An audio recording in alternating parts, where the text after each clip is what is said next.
Hello students,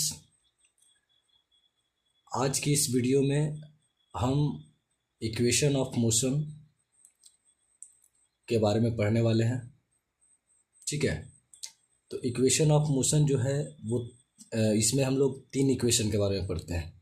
एक first equation of motion, एक second equation of motion और एक थर्ड इक्वेशन ऑफ मोशन। ठीक है, जिसमें आज हम क्या करेंगे कि फर्स्ट इक्वेशन ऑफ मोशन जो कि v बराबर u प्लस ए टी है ना, को डेरिवेशन देखने वाले हैं। ठीक है, तो इस टॉपिक से क्वेश्चन एग्जाम में पूछा जाता है, 100% पूछा जाता है। क्या पूछा जाता है? ये पूछा जाता है कि v बराबर u प्लस ए टी का डेरिवेशन बताइए, है ना। तो यहाँ पर आपका v बराबर u प्लस ए टी का, है ना, डेरिवेशन हम लोग देखने जा रहे हैं। ठीक है, तो सबसे पहले हम लोग एक्सेलरेशन की बात करते हैं। किसके बात करते हैं? एक्सेलरेशन की बात करते हैं। तो एक्सेलरेशन के बारे में अगर मैं बात करूं तो एक्सेलरेशन को आप लोगों ने पहले भी पढ़ा होगा, है ना, कि एक्सेलरेशन जो होता है वो होता है rate of change of velocity होता है ना। कहने का मतलब कि एक्सेलरेशन को हम लोग लिख सकते हैं del v by T.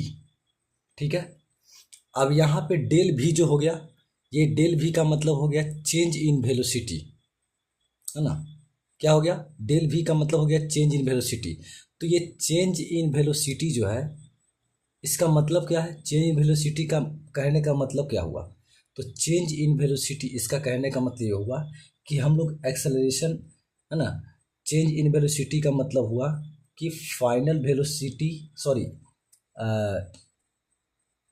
Final velocity minus initial velocity बटा टी। ठीक है, अब हम लोग इसमें क्या करेंगे कि सभी के बारे में यहाँ पे हम मेंशन कर देते हैं किसको क्या बोला जाता है। यहाँ पे ए का मतलब हो गया एक्सेलरेशन हो गया। ठीक है, उसके बाद भी का हो गया, भी को हम लोग बोलते हैं फाइनल वेलोसिटी। उसके बाद यू को हम लोग बोलते हैं इनिशियल वेलोसिटी, इनिशियल वेलोसिटी। ठीक है, उसके बाद टी को बोलते हैं हम लोग, टी को बोलते हैं, टी को बोला जाता है टाइम।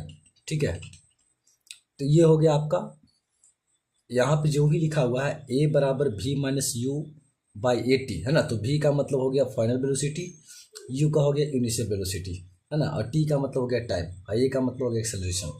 तो ये सब हो गया।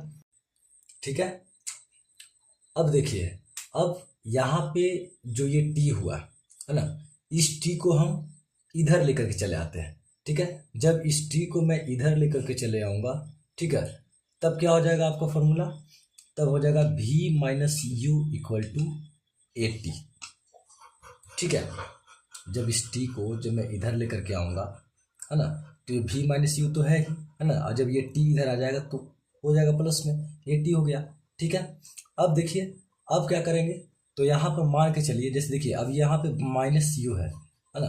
अब इस माइनस यू को अगर हम राइट साइड में लेकर के जाएंगे तो इधर तो लेफ्ट साइड में क्या है? माइनस में है। अब इसी को अगर मैं इधर लेकर के चले आऊँगा तो ये हो जाएगा प्लस में, है ना। तो क्या हो जाएगा? तब हो जाएगा v equal to minus U है, तो इसको जब मैं राइट साइड लेके जाऊँगा तो ये प्लस हो जाएगा, यानी कि u प्लस ए टी हो जाएगा। तो ये जो फार्मूला है, इसी फार्मूला को हम डिराइव करना चाहते थे, है ना, इसी फार्मूला को मैं डिराइव करना चाहता था। अब इसका इक्वेशन ऑफ मोशन का सेकंड, है ना, सेकंड इक्वेशन और थर्ड इक्वेशन अगले वीडियो में आकर के मिलते हैं। तब तक के लिए धन्यवाद।